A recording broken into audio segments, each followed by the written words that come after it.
Bismillahirrahmanirrahim. Assalamualaikum warahmatullahi wabarakatuh.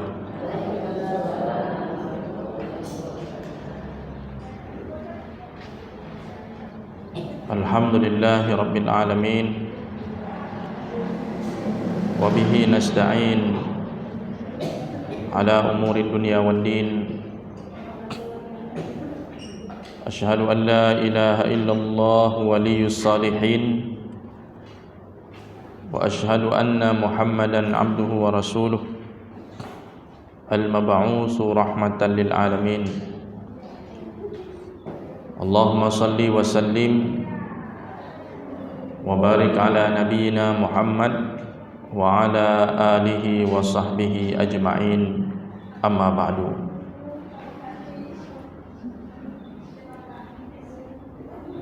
Yang kami muliakan hadirin wal hadirat jamaah pengajian MTRJ yang senantiasa dirahmati oleh Allah Subhanahu wa ta'ala. Alhamdulillah, kita bersyukur kepada Allah Subhanahu wa ta'ala. Pada hari yang mulia ini kita kembali dipertemukan dalam majlis yang mudah-mudahan senantiasa diridai dan diberkahi oleh Allah Subhanahu wa ta'ala, dalam rangka kita melaksanakan ibadah pada Allah dalam bentuk talabul ilmi. Dan ini merupakan salah satu ibadah yang sejalan dengan ibadah Ramadan. Seiring selangkah dengan ibadah puasa, ibadah qiyamul lail, ibadah tilawatul Quran, sedekah dan lain sebagainya. Karena setiap ibadah dalam Islam haruslah dibangun di atas ilmu. Kita beramal harus berdasarkan ilmu. Maka selain berpuasa, tarawih dan sebagainya, kita perlu belajar agar ibadah kita sah, agar ibadah kita diterima oleh Allah Subhanahu wa ta'ala, serta mendapatkan ganjaran pahala yang lebih banyak, lebih tinggi dibandingkan orang yang beramal tanpa ilmu. Hadirin wal hadirat rahimakumullah. Pada kesempatan yang mulia ini saya diamanahkan untuk menyampaikan materi kajian pada hari ini dengan judul, apa judulnya Bu? Mengenal tipu daya syaitan. Mumpung setannya diikat. Kalau setannya lepas, mungkin susah kita membahas judul ini. Karena kata Nabi sallallahu alaihi wasallam, apabila Ramadan tiba, futihat abwabul jannah, dibuka pintu surga, wa ghulliqat abwabun nar, ditutup pintu neraka, wa suffidatis syayatin, dan dibelenggu syaitan-syaitan. Meskipun makna belenggu ini ada yang mengatakan kita yang membelenggunya. Kalau orang berpuasa, ya kita sendiri yang mengikat, membelenggu setan itu. Cuma kalau orang tidak puasa, setan dia lepas karena dia tidak berpuasa. Ada yang mengatakan yang dibelenggu ini setan-setan yang paling jahat. Jadi banyaklah tafsir dari hadis tersebut. Intinya, apabila Ramadan tiba, memang setan itu terhambat langkah dia, tidak leluasa seperti hari-hari yang lain dalam rangka dia menggoda dan menggelincirkan umat manusia. Oleh karena setan dilemahkan oleh Allah Subhanahu wa ta'ala, diikat oleh Allah Subhanahu wa ta'ala, maka Ramadan ini menjadi kesempatan kita untuk membangun pertahanan. Jadi musuh sedang diikat, kita jangan lalai. Apa yang kita lakukan ketika musuh sedang diikat, sedang dibelenggu? Kita langsung buat pertahanan, buat benteng, siapkan senjata untuk menghadapi syaitan pada 11 bulan berikutnya.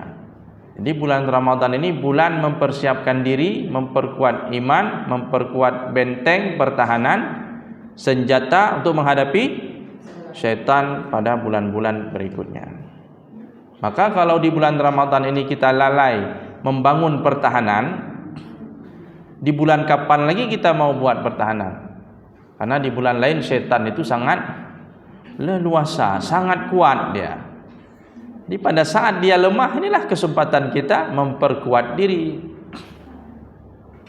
Makanya kenapa judul ini dipilih ya? Salah satunya. Apa tadi Bu ulangi sekali judulnya? Mengenal tipu daya syaitan. Walaupun syaitan senyum-senyum, dia tengok. Tunggulah habis Ramadan ini. Belum sampai lama, begitu Idul Fitri syaitan udah bergelirya lagi dia menggelincirkan kita dengan segala macam tipu daya, godaan dan sebagainya. Hadirin wal hadirat rahimakumullah. Berkaitan dengan syaitan dan tipu dayanya ini, Al-Quranul Karim banyak sekali bercerita tentang itu.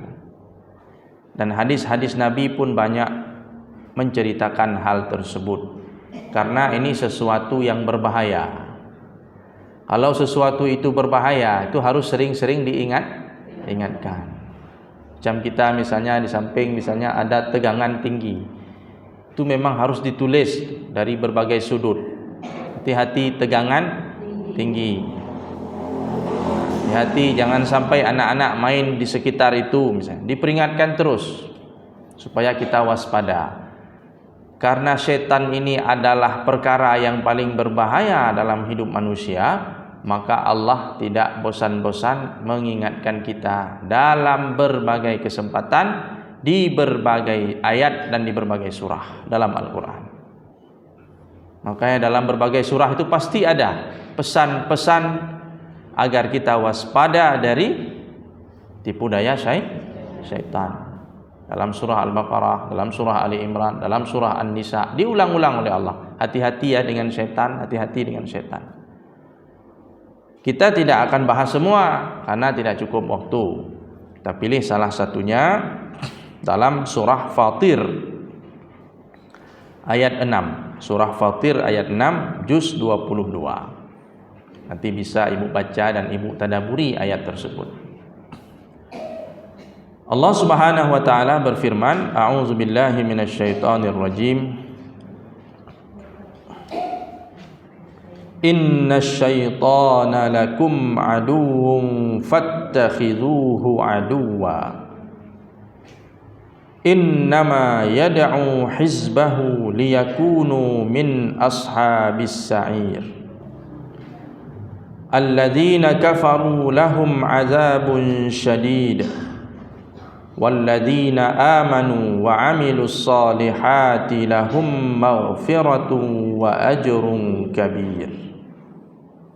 Kira-kira apa terjemahannya, Bu? Siapa bisa baca? Satu orang terjemahannya. Coba dibaca. Inna syaitana lakum aduun. Sesungguhnya syaitan itu musuh bagi kalian. Jadi Allah menyatakan di sini sungguh-sungguh pakai inna. Inna itu dalam ilmu nahwu disebut huruf taukid. Nah, kalau sebuah kalimat sudah pakai inna, berarti itu sungguh-sungguh, nak main-main. Siapa yang bilang ini? Allah Subhanahu wa taala yang maha benar. Sesungguhnya kata Allah, syaitan itu musuh bagimu, bukan teman, atau bukan orang yang tidak berkepentingan apapun dengan kita. Ini memang orang yang mengenal manusia sejak nenek moyang kita sampai sekarang, dia kenal kita seperti apa. Dan dia senantiasa berusaha menggelincirkan kita dimanapun dan kapanpun, dan tidak pernah libur. Tidak pernah libur dia menggoda manusia. Iblis, setan dengan tentara-tentaranya, dia kerahkan itu pasukan-pasukannya.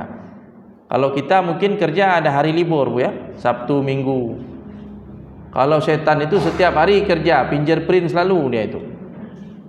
Wajib hadir, tak boleh absen.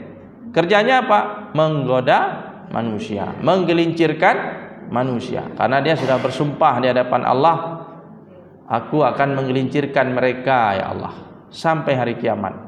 Panjangkan umurku. Minta dia dipanjangkan umur untuk menggoda manusia. Memang itu kerjanya. Jadi perjanjian kinerja istilahnya. Iblis, setan-setan kepada raja iblis itu menggoda manusia. Ini semakin banyak orang yang digoda, digelincirkan, disesatkan, maka semakin bagus kinerja setan-setan itu. Dia buat laporan selalu itu.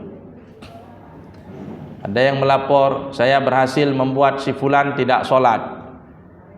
Ada yang melapor, saya berhasil membuat si fulan tidak puasa.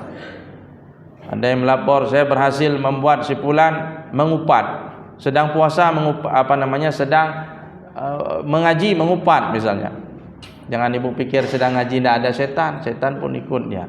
Bukan ngaji dia, tapi dia merusak hati orang-orang yang mengaji. Ada orang sedang salat, dia pun datang. Makanya setan itu datang dari segala penjuru, ibu.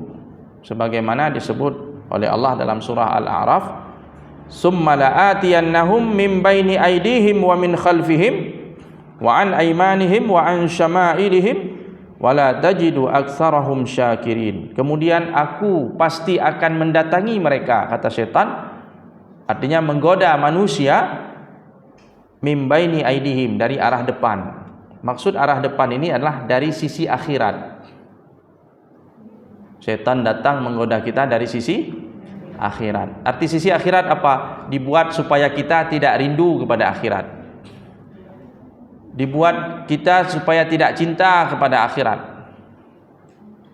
Dibuat kita ragu, ada enggak surga itu? Ada enggak neraka? Ragu kita. Sehingga akhirat itu tidak nampak di depan mata kita. Tertutup oleh dunia. Wa min khalfihim, kemudian setan menggoda kita dari belakang. Maksud belakang itu adalah dari sisi dunia. Dibuatnya kita cinta dunia, sibuk dengan dunia, sehingga tidak nampak lagi akhirat itu. Dunia adalah segala-galanya.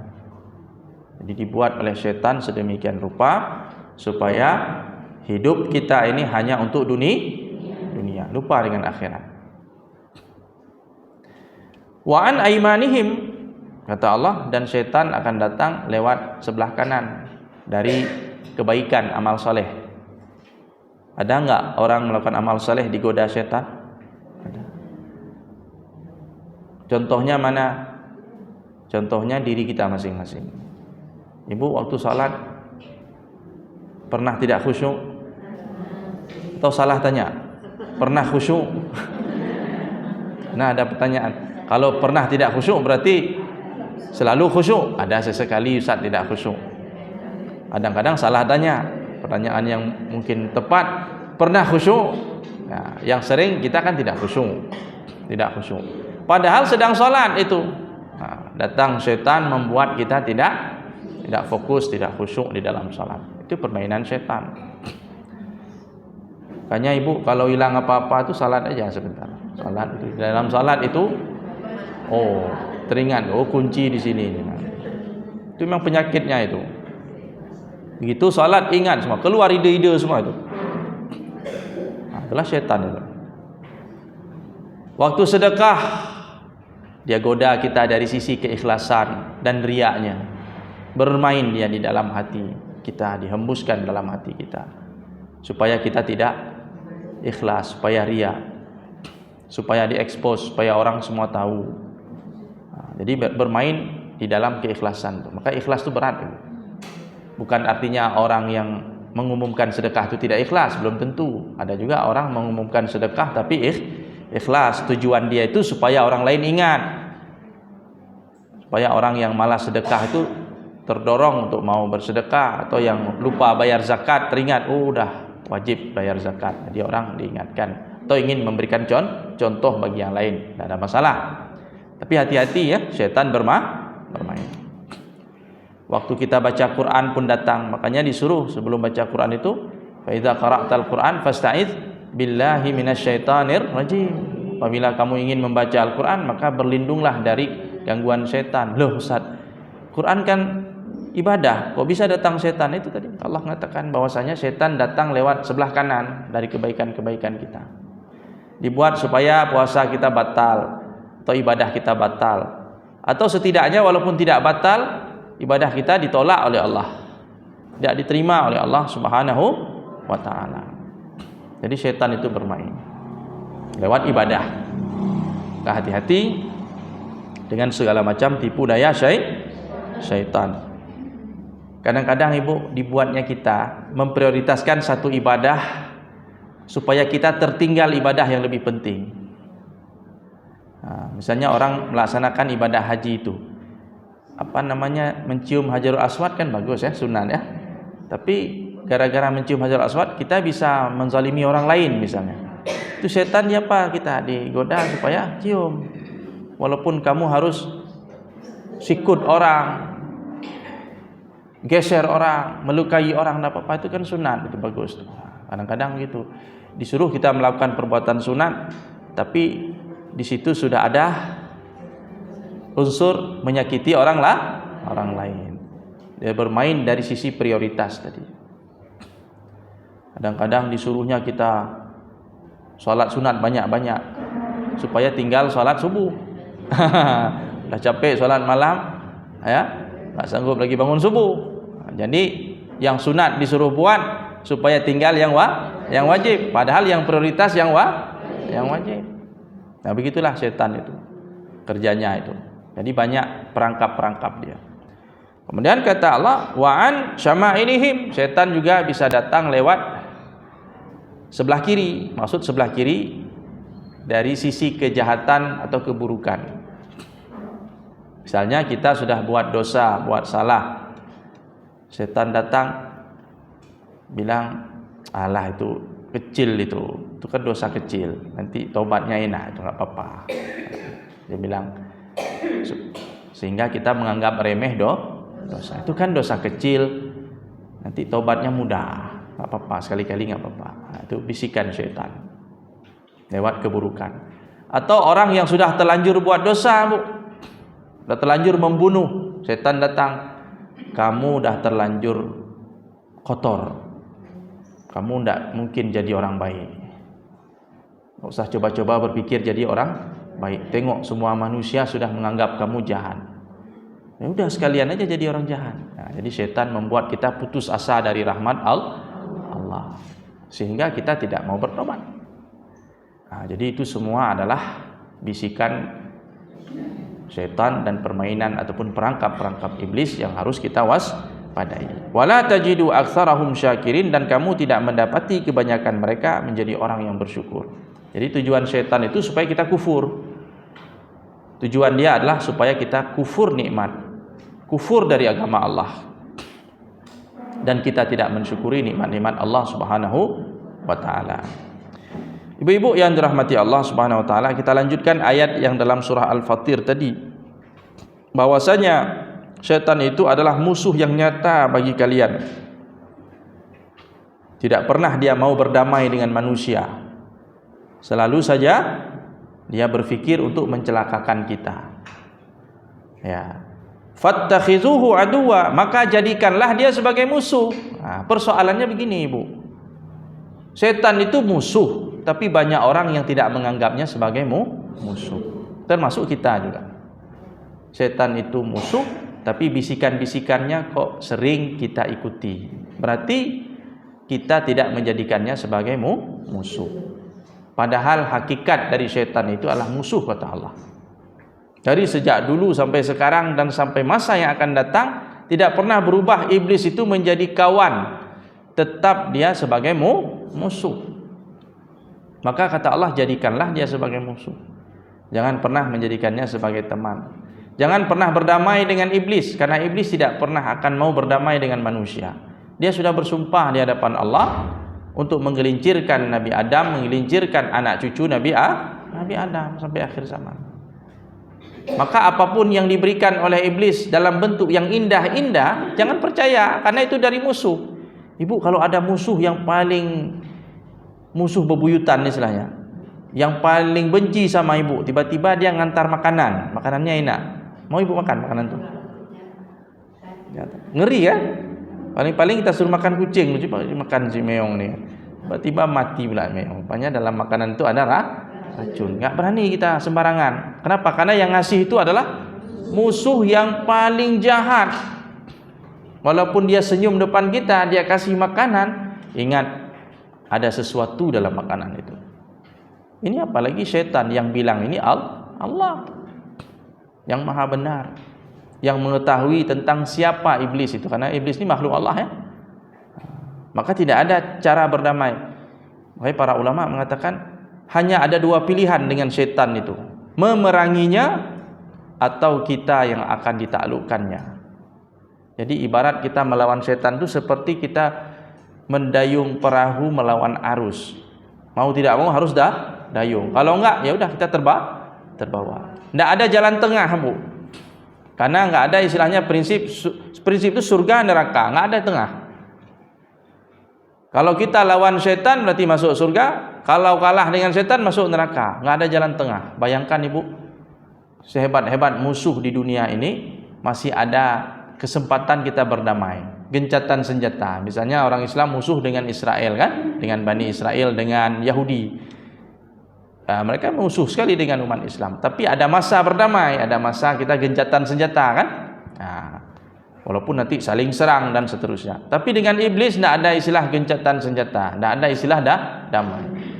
Memang setiap saat, setiap hari, mulai dari bangun tidur sampai tidur lagi, itu memang tidak ada cerita. Kalau tidak perang sama iblis, berarti akan kalah dan dikuasai oleh iblis.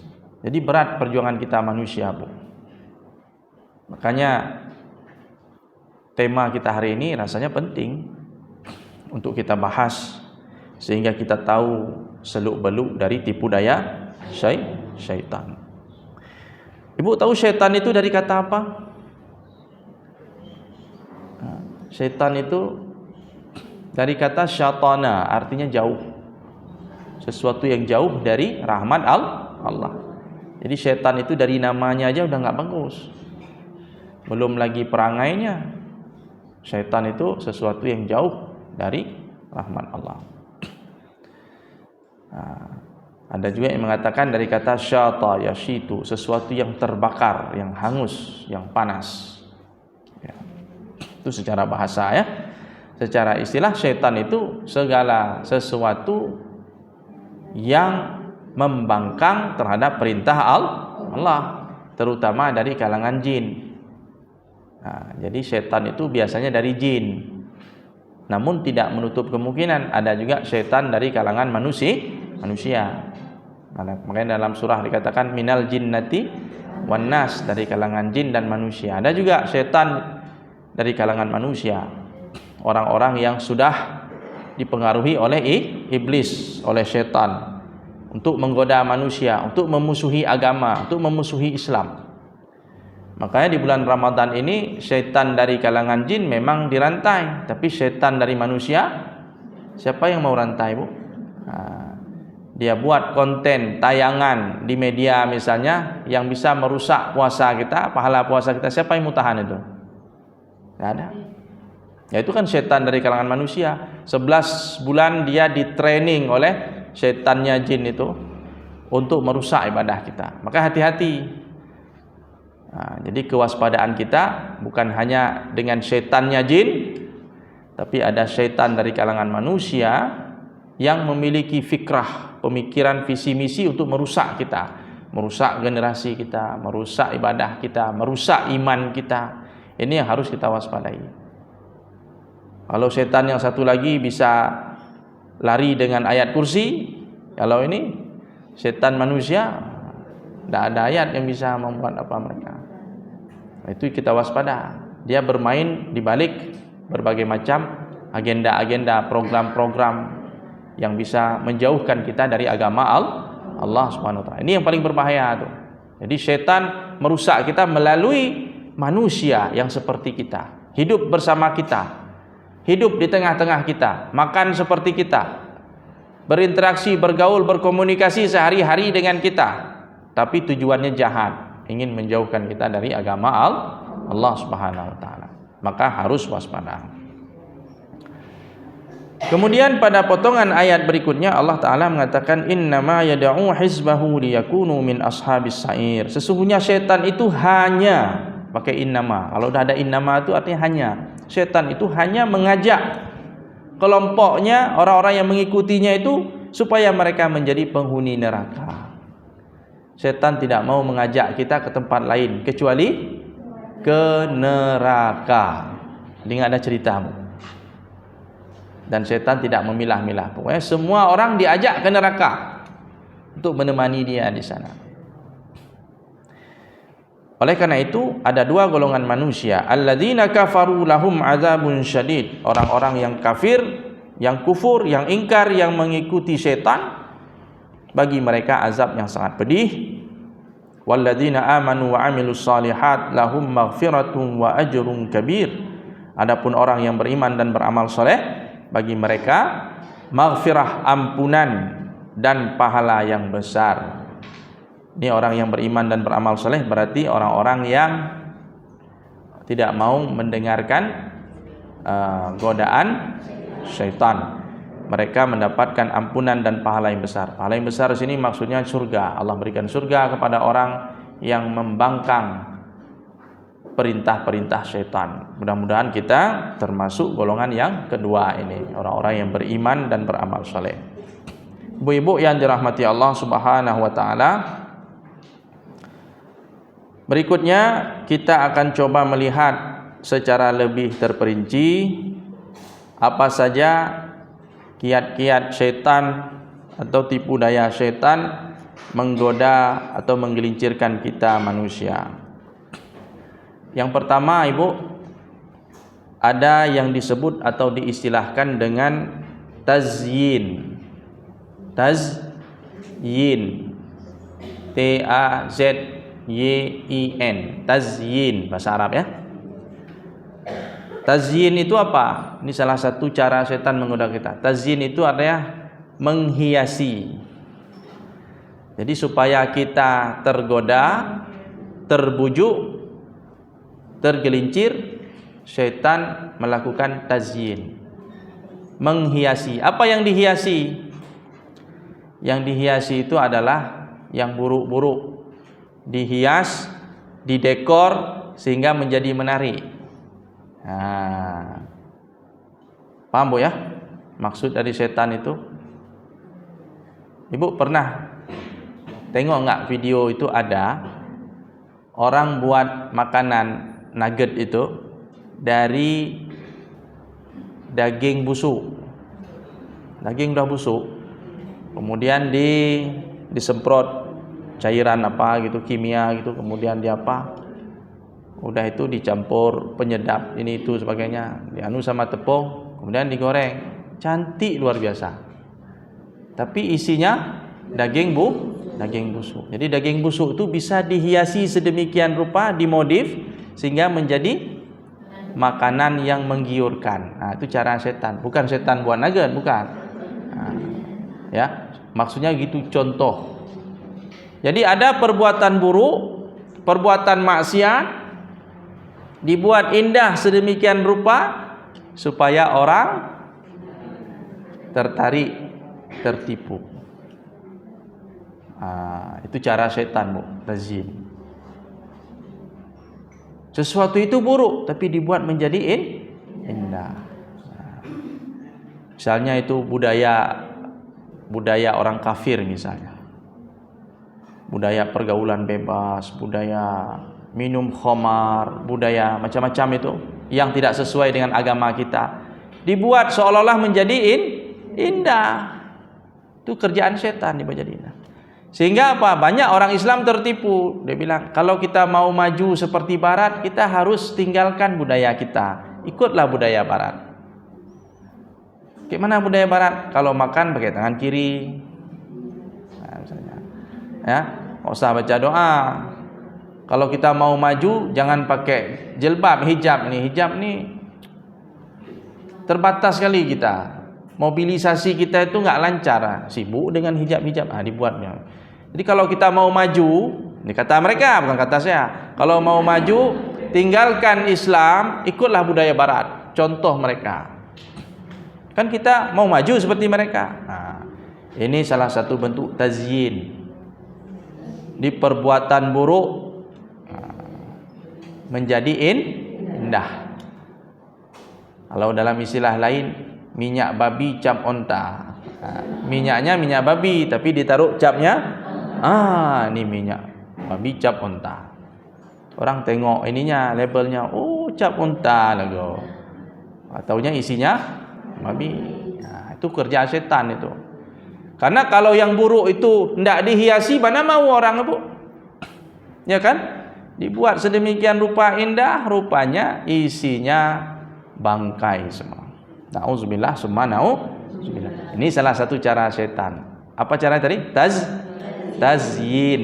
Ya, ini Bu hafal aja poin-poinnya. Yang kedua, cara setan menggelincirkan kita adalah taswif. Taswif. Taswif. Taswif. Taswif itu apa artinya?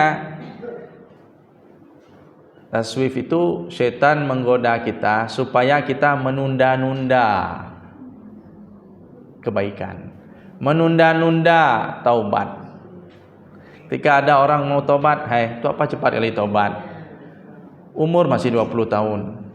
Kalau kamu udah taubat, nggak boleh macam-macam lagi. Ya.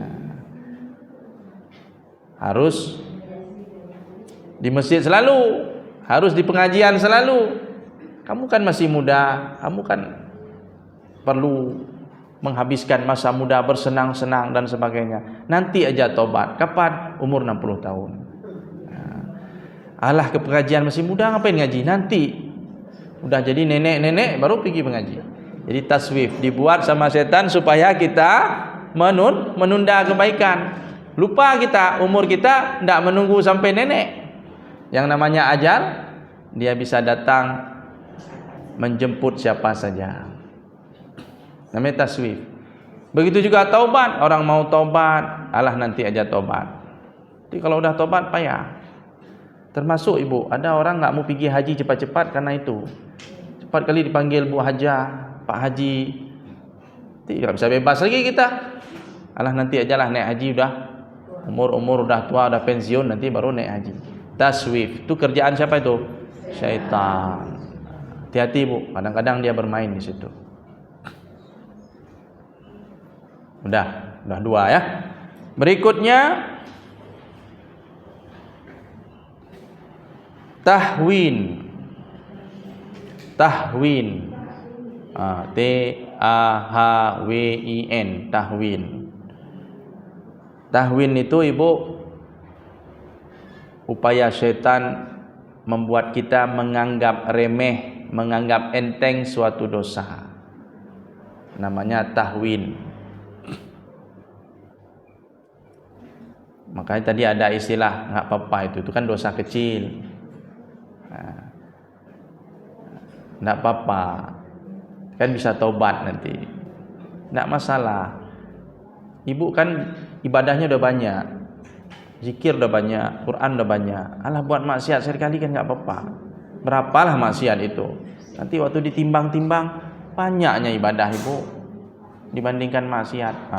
Itu cara-cara setan menggoda kita. Seolah-olah maksiat itu sepele, maksiat itu remeh. Padahal maksiat itu berbahaya sekali. Ingat ibu, suatu kejahatan yang kita lakukan, maksiat yang kita lakukan, dia akan membuka pintu bagi maksiat yang lain. Banyak orang yang tergelincir jauh akibat dia melakukan satu kesalahan, terbuka pintu-pintu kejahatan lainnya. Karena biasanya Bu, rumah terbakar bukan karena jatuh api dari langit sebesar pohon kelapa, bukan. Rumah terbakar gara-gara percikan-percikan api yang kecil. Jadi dibesar, terbakar habis. Korslet sedikit saja habis terbakar. Begitu juga. Jangan anggap remeh dosa. Jadi setan berupaya supaya kita menganggap remeh dosa. Makanya kata para ulama, la saghirata ma'al israr wala kabirata ma'al istighfar. Dosa itu kalau sudah dianggap remeh dia jadi besar. Jadi tidak ada istilah dosa kecil kalau dianggap remeh. Semua jadi besar. Dan tidak ada istilah dosa besar kalau disikapi dengan istighfar dan taubat. Kalau kita sungguh-sungguh bertaubat, tidak ada istilah dosa besar. Semua dosa itu kecil kalau kita mau taubat. Tapi kalau kita anggap remeh, anggap enteng, anggap sepele, tidak ada dosa kecil. Semua jadi besar. Hati-hati. Ini kerja iblis. Namanya apa? Tahwin. Sudah berapa, Bu? 3. Masih ada waktu? Masih, kita tambah lagi. Berikutnya adalah talbis. Talbis, T-A-L-B-I-S. Talbis. Nah, apa itu talbis? Talbis itu syaitan menggoda kita, membuat sesuatu yang buruk itu seolah-olah baik. Jadi setan menggunakan tipu daya. Jadi talbis itu dia membuat tipu daya supaya orang terkecoh. Itu namanya talbis. Nah, apa contohnya ya? Talbis itu mirip-mirip tazyin juga tadi. Tapi kalau talbis ini orang akan menganggap itu bagus. Tertipu dia. Ya? Bisa jadi ya hal-hal yang seperti itu bisa talbis itu. Misalnya contoh gini, Bu. Orang Syiah itu tidak suka sama sahabat Nabi ya. Menghujat sahabat Nabi. Dia yang dia suka itu Ali, Fatimah, Hasan, Husain. Tapi yang lain-lain dia enggak suka. Seperti misalnya Abu Bakar, Umar, Utsman, dia enggak suka itu. Jadi mereka itu, Bu, dalam beberapa literatur disebutkan mereka itu setiap pagi petang berdoa kepada Allah agar Abu Bakar dan Umar masuk dalam neraka. Dan mereka menganggap itu ibadah. Dia baca zikir pagi petang seperti kita berzikir. Allahumma bika asbahna wa bika amsayna dan seterusnya. Mereka zikir pagi petangnya salah satunya itu mendoakan Abu Bakar Umar menjadi penghuni neraka. Mereka anggap itu ibadah. Dia mengharap pahala kepada Allah dengan doanya itu. Itu namanya talbis itu. Syaitan telah membuat mereka menganggap baik perbuatan yang buruk dan perbuatan yang sesat menyesatkan. Juga misalnya di kalangan muda-mudi misalnya ada istilah pacaran itu ya. Orang pacaran itu. Ada pacaran dalam Islam? Ada. Tapi dibuat pacaran Islami. Ada Islaminya. Pacaran Islami itu talbis itu. Sesuatu yang boleh kan menikah dalam Islam, disuruh menikah. Jadi suami istri baru halal. Ini enggak. Bawa anak orang kemana-mana, pergi ke sana kemari. Ya, boncengan, peluk-pelukan lagi. Yang suami istri aja nggak sampai kayak gitu kadang-kadang. Ya, dia sudah macam suami istri, tapi di depannya Islami. Apa contoh Islaminya? Hai, pakai jilbab. Dan perempuannya pakai jilbab. Yang laki pakai peci. Nanti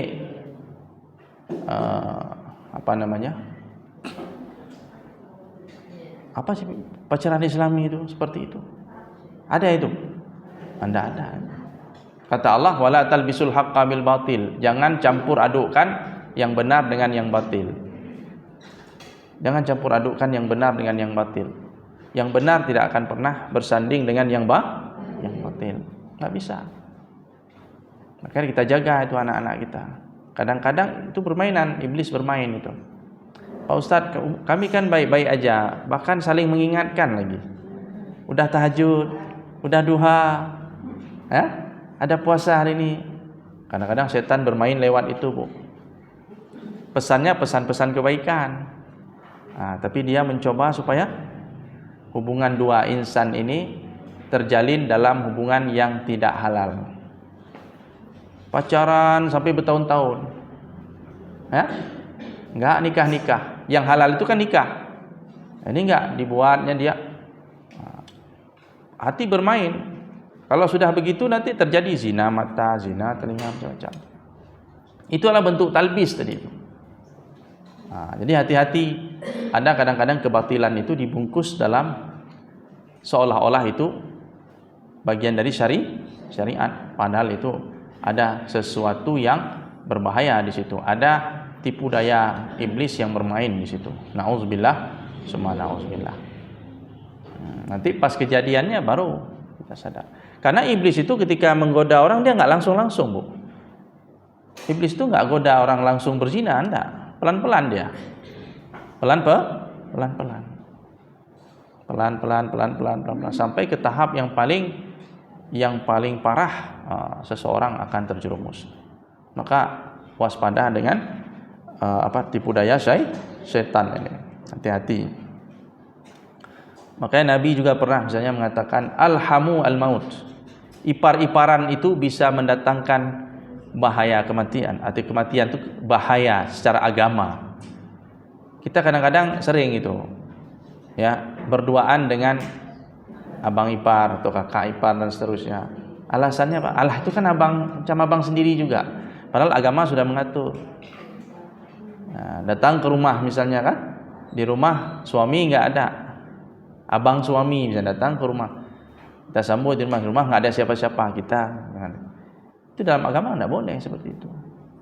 Kata Nabi alhamu al-maut, ipar-iparan ini bisa berbahaya. Banyak kasus-kasus kejadian yang tidak kita harapkan terjadi gara-gara itu, karena menganggap enteng tadi, Allah itu kan abang ipar. Iya memang abang ipar. Kita nggak boleh menikah dengan dia sebelum kita selesai dengan apanya. Tapi mahramnya itu kan bukan mahram selamanya, Bu. Mahram sementara. Beda dengan mertua. Kalau mertua itu mahramnya selamanya. Walaupun kita mungkin dah pisah dengan suami atau dengan pasangan kita, yang namanya mertua tetap itu sampai meninggal tetap itu mertua, mahram itu selamanya. Tapi kalau ipar, ipar itu ya selama kita masih ada hubungan ikatan pernikahan dengan adiknya, nggak boleh dengan abangnya. Kalau adiknya meninggal, boleh nggak kita dinikahi oleh abang? Boleh. Jadi mahramnya sementara itu dijaga. Kadang kan sepupu dengan sepupu datang ke rumah bertamu, lepas hijab, lepas jilbab, alah itu abang sendiri. Bukan abang kandung tapi abang sepupu, nggak boleh. Ada hukum-hukumnya itu, harus diperhatikan. Jadi kadang-kadang iblis pun bermain di situ dia. Menganggap remeh tadi, ya. Ibu-ibu yang dirahmati Allah Subhanahu wa taala, berikutnya adalah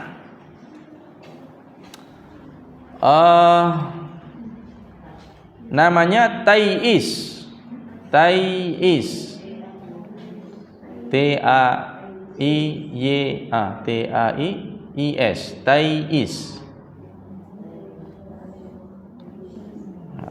Tai'is itu apa? Tai'is itu setan membuat kita putus asa. Itu arti tai'is. Kepada siapa? Misalnya orang yang putus asa misalnya dari rahmat Allah. Misalnya ada orang diuji sama Allah dengan berbagai macam ujian. Ujian datang bertubi-tubi. Datang setan, kamu memang tidak disayang sama Allah. Dibuat jangan. Akhirnya merasa kita, kok saya ujian saya nggak habis-habis Pak Ustaz. Apa Allah nggak sayang sama saya? Itu kadang-kadang muncul perasaan itu di hati kita, itu bisikan iblis. Atau seperti yang saya bilang tadi, ada orang sudah banyak kali melakukan maksiat. Semua maksiat sudah habis, tamat bab maksiat itu sudah khatam semuanya. Datang iblis, kamu itu sudah terlanjur kotor, nggak mungkin kamu bisa jadi orang baik lagi, kamu sampah masyarakat. Dibilang, mana mungkin Tuhan menerima tobat kamu itu, banyak kali sudah maksiat kamu. percuma kamu jadi orang baik. Dibilanglah macam-macam. Itu juga namanya tai'is. Setan membuat kita supaya tidak mau bertobat. Alah, sudahlah. Ibarat kata pepatah, nasi sudah jadi bubur. Sekali basah ya sekalian ajalah basah. Mandi aja sekalian, udah terlanjur basah. Gitu. Itu ucapan-ucapan iblis, dibisikkan ke dalam hati.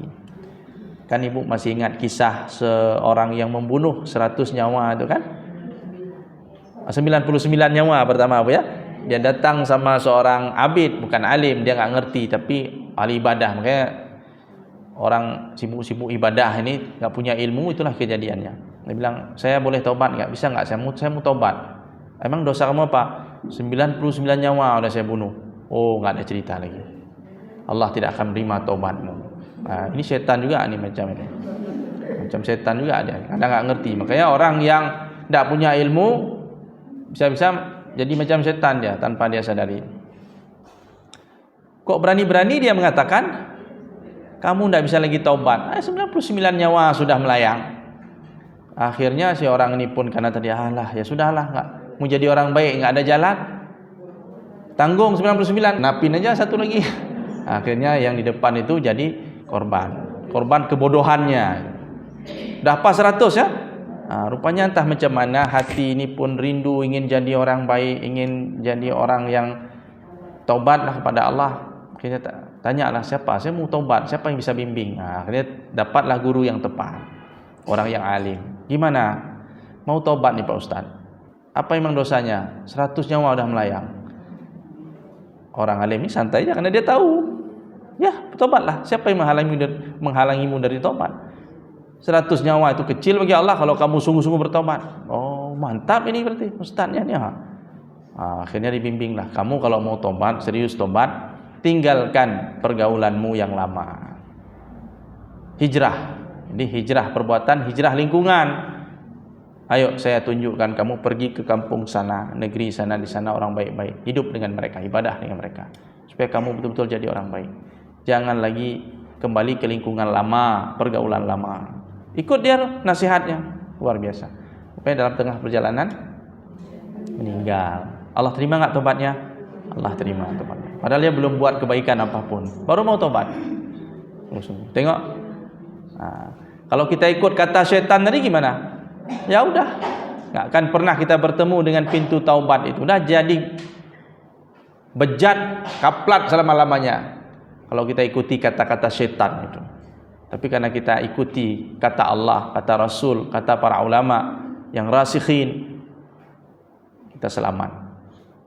Makanya kita juga masyarakat ini bantulah saudara kita bertobat. Jangan ada orang misalnya ada masa lalu dia yang kelam, kita masih menganggap dia seperti itu. Tidak seperti itu. Orang ini ada masa dia berubah. Kita bantu dia bertobat. Jangan kita ungkit-ungkit masa lalu dia. Jangan kita ungkit-ungkit masa lalu dia. Dulu zaman Rasulullah ada orang yang ketahuan minuman keras, dihukum, dipukuli. Karena hukumannya kan dipukul. Tapi ada seorang sahabat mengucapkan kata-kata yang enggak enak didengarlah kepada orang tadi. Kata Nabi, jangan bantu setan menggelincirkan dia. Kalau kita hukum saja, tapi ucapan tetap baik. Kita jaga ucapan kita, jangan sampai orang jadi lari dari agama gara-gara ucapan kita. Jangan sampai kita membantu setan menjadikan dia orang jahat. Kita bantu dia supaya dia terlepas dari jeratan setan, gitu. Makanya orang bertobat itu mulia di sisi Allah Subhanahu wa taala. Seorang wanita yang berzina dulu di zaman Rasulullah sampai dihukum rajam. Hukum rajam sampai meninggal. Waktu habis meninggal Nabi menyolati dia. Bayangkan Nabi mau menyolati orang yang mati karena dihukum disebabkan zina. Terus ada sahabat bilang, "Ya Rasulullah, apakah kau mau menyolati pezina ini?" "Hai, hati-hati ucapanmu," kata Nabi. Sesungguhnya dia sudah bertobat kepada Allah.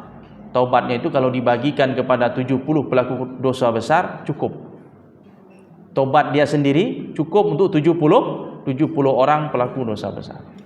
Jangan lagi kata-kata seperti itu kepada orang yang sudah bertobat kepada Allah. Bantu dia menjadi orang baik. Jangan bantu setan. Kadang-kadang omongan kita Ucapan kita kadang-kadang membantu orang mengikuti setan. Nah, hati-hati. Jangan sampai orang lari dari agama gara-gara sikap kita. Jangan sampai orang lari dari masjid gara-gara sikap kita. Itu ada tulisan tuh menarik itu. Orang pergi ke masjid, baru mengenal masjid lah. Tiba-tiba entah macam mana lupa dia matiin HP-nya waktu sholat. Dibuli sama jamaah. Oh, ini kamu harus paham apa namanya, ini rumah Allah, tidak boleh. Dia pun akhirnya, oh, ini rupanya masjid ini. Akhirnya bersumpah dia nggak mau lagi ke masjid. Pergi ke mana dia? Pergi ke bar dia, pergi ke night club. Di sana dia disambut bagus sama ahli maksiat. Akhirnya dia tidak pernah lagi ke masjid. Akhirnya dia menjadi orang yang selalu pergi ke tempat-tempat maksiat. Karena di tempat maksiat itu dia disambut bagus, sambut dengan senyum. Sedangkan di masjid orang tengok dia macam melotot macam apa. Ini jangan sampai sikap-sikap kita membuat orang jauh dari agama. Nabi dulu tengok orang kencing di masjid, Nabi waktu mau dipukuli sama para sahabat, jangan, biarkan dia kencing, bawa air kemari. Tengok Rasulullah, habis kencing disiram Nabi. Bayangkan kalau Nabi biarkan sahabat memukuli dia, apa enggak berserakan kencing satu masjid. Jadi mencontohlah Rasulullah di dalam membina orang-orang yang bermaksiat, orang yang salah, orang yang tidak mengerti tentang Islam, diajarkan baik-baik. Jangan bantu syaitan menggelincirkan dia. Itu intinya. Ya, kembali kepada tadi. Apa tadi terakhir, Bu? Tai'is ya? Tai'is. Yang terakhir adalah takhwif. Takhwif, T-A-K-H-W-I-F. Takhwif. Apa di takhwif? Takhwif tu menakut-nakuti. Syaitan juga kerjaan dia tu nakut-nakuti. Nakut-nakuti orang dari berbuat baik. Takhwif. Pakai W ya, W-I-F. Bu, jangan bangun malam. Dia udah syaitan yang bilang. Itu pohon besar itu ada sesuatu di situ. Dah takut dia berani. Dihantu-hantu, ditakut-takuti sehingga enggak beranilah Pak Ustaz tahajud, ngeri kali malam. Seram kali. Jangan banyak sedekah. Ini beras lagi mahal, minyak lagi mahal, lagi langka. Jadi ditakuti orang bersedekah, ditakut-takuti dengan kefakiran, ditakut-takuti dengan krisis moneter, krisis ekonomi. Takut-takuti. Bu, jangan pilih pemimpin ini, nanti kalau dia terpilih kita nggak bisa apa-apa. Nggak bisa apa-apa maksudnya nggak bebas. Saya pilih. Kita pilih yang kita bisa sesuka kita. Ini boleh, itu boleh, semua boleh. Kita pilih pemimpin ini nanti jadi macam Umar bin Khattab, kita buat maksiat nggak boleh, buat hiburan ini nggak boleh, itu nggak boleh. Itu takhwif, itu setan itu dibuat kebaikan itu jadi sesuatu yang mengerikan. Itu kerja setan juga. Kalau yang maksiat dia pakai tazyin, kalau yang baik-baik dipakai takhwif. Jangan mau syariat Islam, Bu. Nanti kalau ibu ambil syariat Islam, itu nanti tangan-tangan habis potong itu. Leher-leher habis. Itu di jalan-jalan kita tengok kepala orang, tangan orang berserakan. Dia pikir Islam macam itu. Dia pikir Islam itu mudah motong leher orang. Dia pikir Islam itu mudah potong tangan orang. Dia pikir Islam itu mudah-mudah mencambuk orang. Islam itu ada mekanismenya. Apakah semua pencuri dipotong tangan? Enggak. Tengok berapa barang yang dicurinya. Yang kedua, tengok barangnya di mana. Dia curi Honda, tapi Honda diletakkan sembarangan begitu, kunci-kuncinya dibiarkan. Itu orang yang curi Honda itu enggak dipotong tangan. Orang curi lembu di kampung. Lembu kan banyak tuh. Berapa harga lembu itu? Dari segi harganya nisabnya sudah sampai rubuk dinar, 1/4 dinar, udah layak dipotong tangan. Tapi karena lembu tidur di jalan itu dibawa lari sama pencuri lembu, ada potong tangan? Enggak potong tangan, kecuali dia curi di kandang. Kalau di jalan dia curi enggak potong tangan, dosa. Dihukum dengan yang lain tapi potong tangan enggak. Jadi enggak sembarangan potong tangan itu. Ada orang berzina, dilihat oleh satu orang, bisa dicambuk dia? Enggak bisa, satu orang lihat enggak cukup, harus ada 4 saksi. Sedang kita cari 2-3 orang lagi sudah selesai. Kapan kita mau cambuk dia? Bukan mudah dalam Islam itu menghukum orang. Kadang-kadang ditakut-takuti kita. Ini kalau berlaku syariat Islam, Bu, itu dipajak impres tu kepala orang, tangan orang. Di mana-mana ada orang dicambuk, ditakut-takuti kita. Ya kan? Itu kerja siapa tu? Setan. Setan manusia pun ada yang bilang begitu. Jadi sehingga kita, udahlah, biar gini aja lah. Ya udah kayak gini selalu kita. Itu takhwif, dimomokkan kita, momok hantu.